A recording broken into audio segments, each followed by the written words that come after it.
The COVID-19 virus is hitting travel worldwide in an unprecedented way as business trips are being cancelled and tourists stay at home. The airline industry is facing the worst downturn since the 2008 financial crisis. The novel COVID-19 epidemic is forcing global airlines to make costly contingency plans to contain the spread of the virus, darkening the horizon for the struggling industry even further. Beyond declining profits, some of the major and busiest international airports in the world are implementing preventive safety measures against the spread of the virus. That's a focus on this edition, plus other interesting stories. Welcome to Aviation This Week on Channels Television. I'm Bukola Joe Oketumbi. Our background report chronicles the effects of the virus on aviation systems across countries of the world.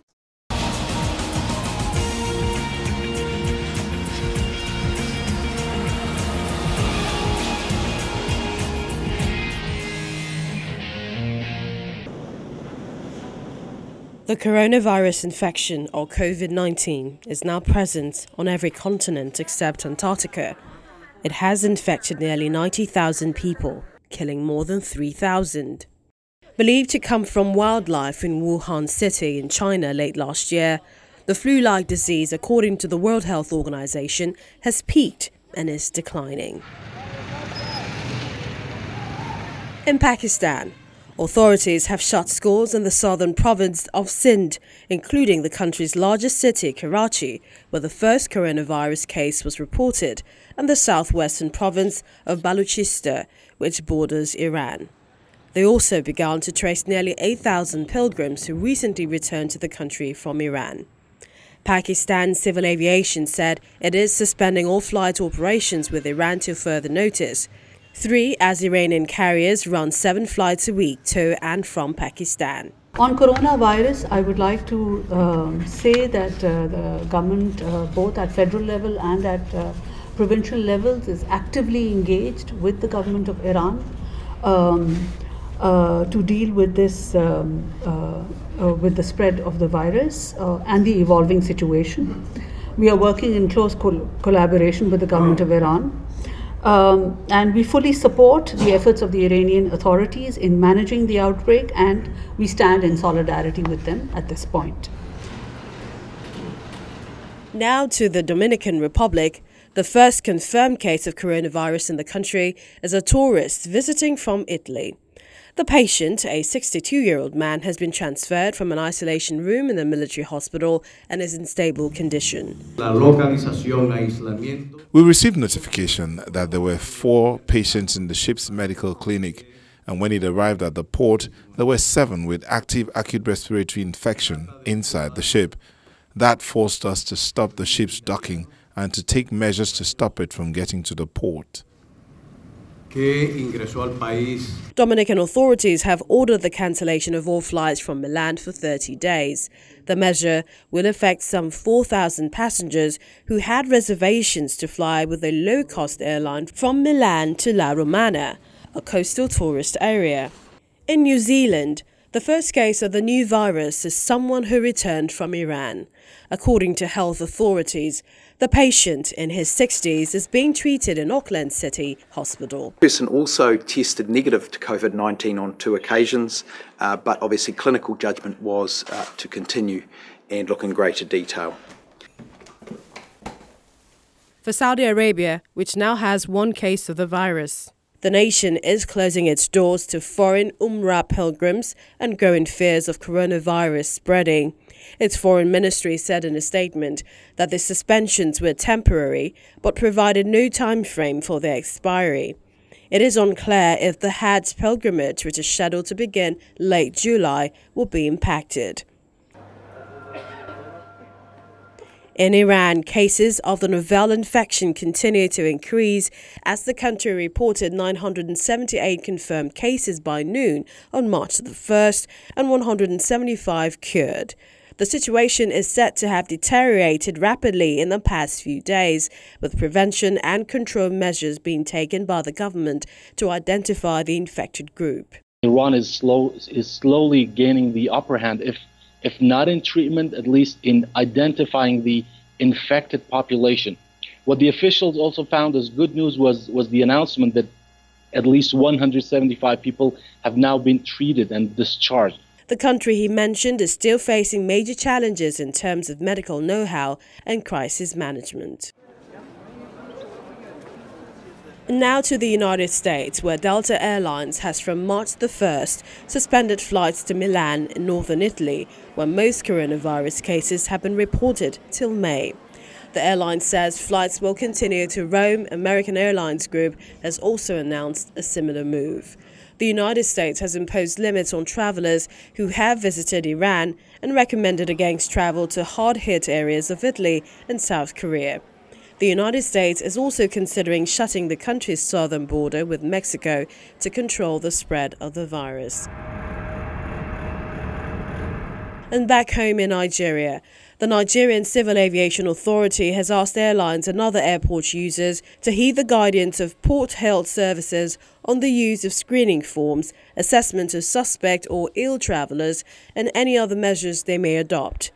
This follows the first recorded confirmed case of COVID-19 of an Italian traveling from Milan who came in through the Murtala Mohammed International Airport, Lagos. The regulatory agency has added that airlines, airport operators, security agencies and other aviation industry stakeholders take appropriate precaution to protect their staff. Travelers who develop signs and symptoms of the disease after returning from a trip abroad are to seek immediate medical attention at the nearest health facility or call the NCDC.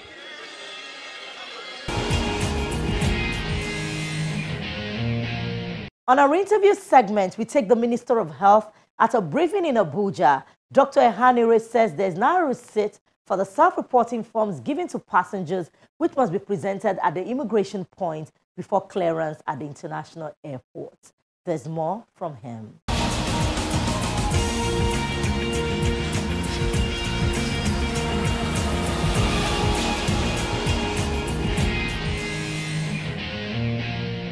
Now, as far as the equipment are concerned, yes, they are in place. I can confirm that.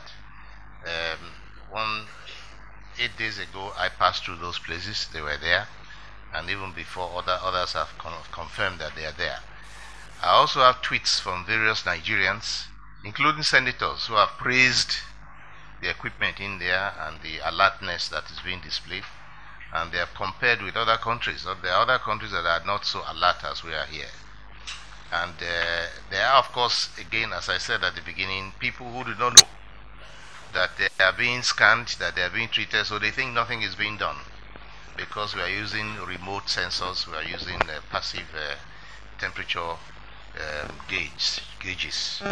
We continuously monitor self-reporting form that they fill. We continue revising, updating, upgrading, to fill in gap to prevent people from filling the form and then sneaking by. We now give them a receipt. You have a part that you tear off and give them that they have to show to immigration before the immigration will even screen them and let them go. So those are all measures that we have put in to make sure that everybody gets screened, nobody will dodge it. Even though there are people who are in a hurry when they come out of the plane and they just want to get by, but even they will not be able to get by. Now, as far as manpower is concerned, yes, we have manpower. There's a standing manpower at all the airports. But we also have a call-up manpower. Those are the ones you call up when you have a surge, you want to bring in more personnel. We bring them from teaching hospitals, we bring them from various areas and give them some training, and so they are redeployed to where they are needed.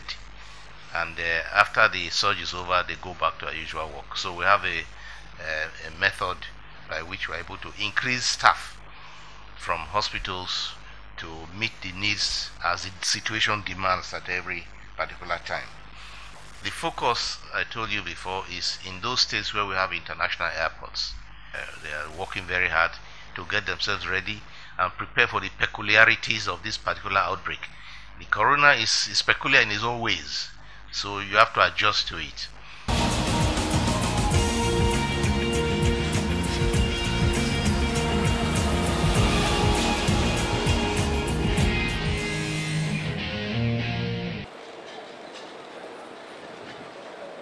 Strategic partnerships and collaborations are key if local airlines in the country will be sustainable.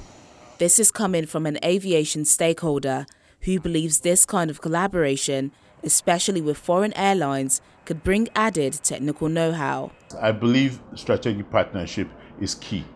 Strategic partnership in terms of technical partnership are open to foreign equity investors. This actually brings technical partnership, best in line knowledge, as well as low interest rate for the investment. Considering the volatility and the low margins for the airline, foreign investment is actually able to help cover the cost. And indeed, the partnerships are beginning between domestic carriers as they now carry out their Boeing Classic plane maintenance at the Aero MRO. At the moment, Aero contractors say it has completed Medview's aircraft maintenance and for the first time leased the plane into its fleet. What I have done over the years is to build confidence among airlines operators. If an airline has some challenges, and he can assist another airline and both airlines can gain, I think that is what we like to encourage. We have, through our MRO, we have connected airlines to help each other with spare parts. Maybe an airline A has excess in spares and airline B has less. They can trade in, they can lease and all that. So what we have done with Medview is something that I think it's very good, commendable. Medview, we have leased an aircraft from Medview and we are working closely with them. Instead of us going out of the country to lease an aircraft, we have leased it in the country and we are flying the aircraft. Ghana Air said it has secured additional flights on its Lagos, Abuja, Port Harcourt and Uyo routes as its new Boeing 737 aircraft enters into service. The additional flights would bring the total number of flights operated by the airline to 36 daily. The airline says the additional flights is part of its strategic route expansion program. Staying with local airlines, Air Peace has been applauded for leading Nigeria's rebranding on the global stage, and that's coming from the Anambra State government. In a press statement issued in the state capital, it reads, "All Nigerians are impressed by the fact that a few months after Nigeria and India signed a bilateral air service agreement, our own airline has taken far-reaching steps to make Nigerians benefit reasonably from the deal." The statement quoted Governor Willie Obiano of Anambra State as stating that it is truly heartwarming that Air Peace uses the latest equipment in the aviation industry, like the best foreign airlines. Its pilots and other crew members are trained, skilled and experienced as those of foreign carriers. Finally, the crisis between the Federal Airport of Nigeria and one of its major concessionaries, iCube West Africa, may be settled after all, as a federal high court in Lagos has granted the airport authority 2 weeks to explore out-of-court settlement. The judge approved the talks following an application by FAAN, as the company claims that the airport agency wrongfully terminated its concession deal. FAAN is actually looking at the possibility of resolving all the issues with the concessionaire. We are working on looking at the settlement of the matters out of court. We are not averse to settlement if they are interested in settlement, so long as parties are ready to play by the rules of the game. And so the court has adjourned now for the 10th of March for report of settlement, failing which we will now proceed with the pending applications. iCube West Africa said before the termination it had a 10-year contract to manage the Murtala Mohammed International Airport access toll gates.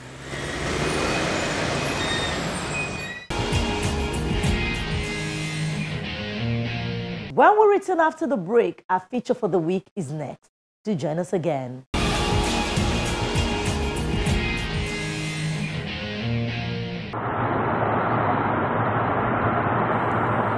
Birds and aircraft must share the sky, but the two don't always get along. There are bird strikes all over the world, resulting in emergency landings and damaged aircraft. Bird strikes are a significant threat to flight safety. In 2018, civilian flights reported 14,661 collisions with wildlife in the United States, with about 106 deaths and globally about $1.2 billion a year in damage. It can be very bad. Mostly you see that when birds eject into the engine, it causes serious damage on the fan blades and sometimes go deep into the core of the engine. So this we call for what we call for boroscope inspection, because once a bird strike is established, for you to certify that that engine is not, you can see physical damage, but for further investigation you have to use an equipment called boroscope equipment that will allow you to view the inside of the engine to determine if the engine is still in good shape or not. Most cases you find that most engines got damaged, even the compressor section of the blade. A bird strike is a collision between an airborne animal, usually a bird or bat, and a man-made vehicle, usually an aircraft. The term is also used for bird deaths resulting from collisions with structures such as power lines, towers, and wind turbines. Bird strike incidents usually affect the engines of aircraft, which cost about $1.5 million or 547.5 million naira to replace, depending on the type and capacity of the aircraft involved in the incident. The resurgence of bird strikes in Nigeria's aviation industry and the attendant economic losses to airlines is put at approximately 5 billion naira annually. If bird is being ingested into the core of your engine, then that calls for a total overhaul. And you're talking about hundreds of thousands of dollars, if not millions of dollars, depending on the level of damage and also on the type of aircraft engine. And aside that leads to serious ground time, because you're not being grounded for a long time. You need to go and loan an engine. Sometimes when an aircraft has a bird strike, that aircraft can be grounded for a month or even more. So imagine you're operating a Boeing aircraft that costs you about $100,000. That is what you lose whenever you don't fly a Boeing. And then you're now forced to ground that aircraft for a long time. Imagine you've spent over $1 million to do your C-check. You're back, you have bills to pay, you have staff salary, you have so many bills to pay, and then you are now going to be forced to be grounded for another time, or you are forced to go and loan an engine at a high rate, or you are forced to ground your aircraft to do some airframe patchwork here and there, or structural work. That is not good enough. You are not just spending money on the maintenance or on the overhaul, but you are also losing money by not flying. Nigerian airlines experience at least 12 bird strike incidents annually in the last 24 months. About 28 bird strike incidents have been recorded across the country's airports. Airports aren't just hubs meant for passengers. Cargo flies to its destination as well. They are wildlife habitats where birds and other animals thrive, and airports must manage birds in order to protect planes. I think FAAN has that sole responsibility, and I think they are doing well, because if you look at what has happened in the past, the report we get on bird strike has really gone down. There were times when every week you see an aircraft having an air return after takeoff, because the captain suspected that bird must have hit any part of the aircraft or maybe has flown into the engine. But I think that has reduced now, and I think the Federal Airport Authority is doing a lot. Just recently, the Nigerian Civil Aviation Authority notified pilots, airports and airline operators, as well as aircraft engineers, of a change in birds and wildlife strike reporting format created by the International Civil Aviation Organization.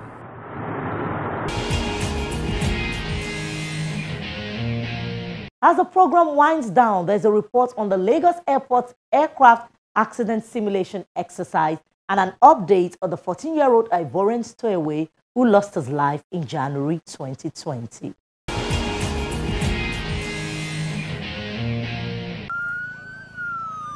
Emergency response officers from various agencies tried to administer first aid to injured passengers rescued from an Airbus that plunged into a swamp.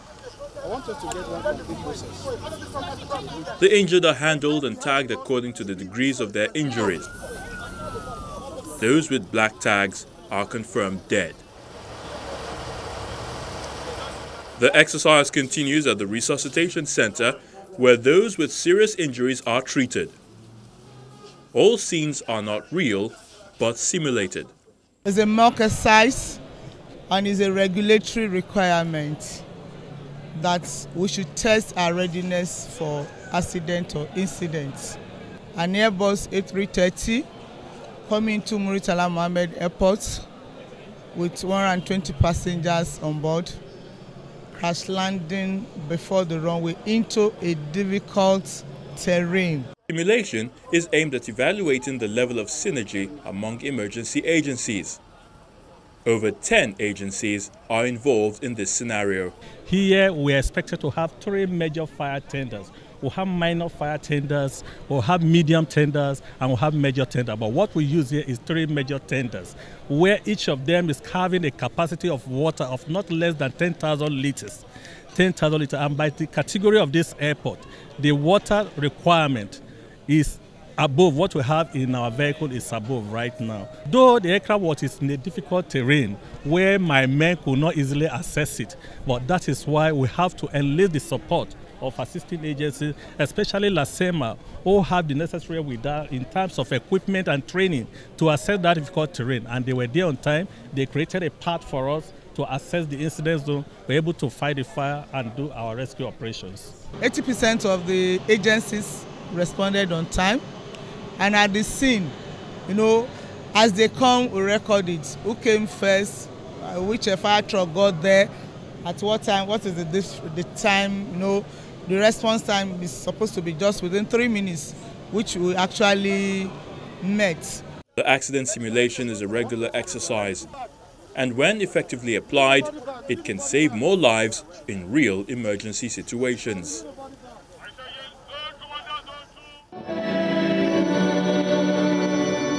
The body of Lorraine Barthélemy was returned from France to Abidjan 2 weeks ago.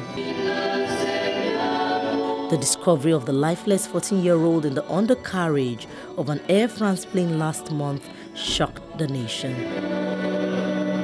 Several stowaways trying to reach Europe from African countries have been reported in recent years, with most dying en route. His parents claimed they had never encouraged their son to go to Europe. At a ceremony in a church in Abidjan, family and friends paid tribute to Barthélemy as they struggled to explain why he had to sneak onto the plane.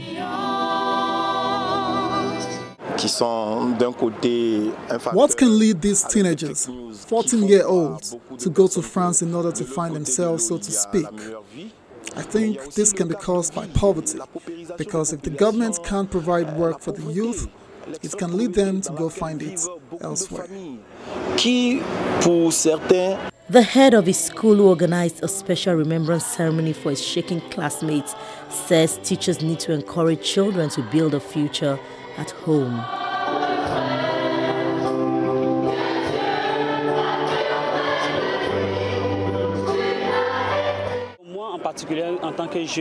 As a young person, I have learned a lesson from this, and I know that Ivory Coast has learned a lesson from this. Measures will be taken to avoid this happening again. The 14-year-old is believed to have snuck into Abidjan Airport through a shanty town along the perimeter before jumping a fence. The authorities responded by clearing informal homes of thousands of residents living around the airport to create a security zone.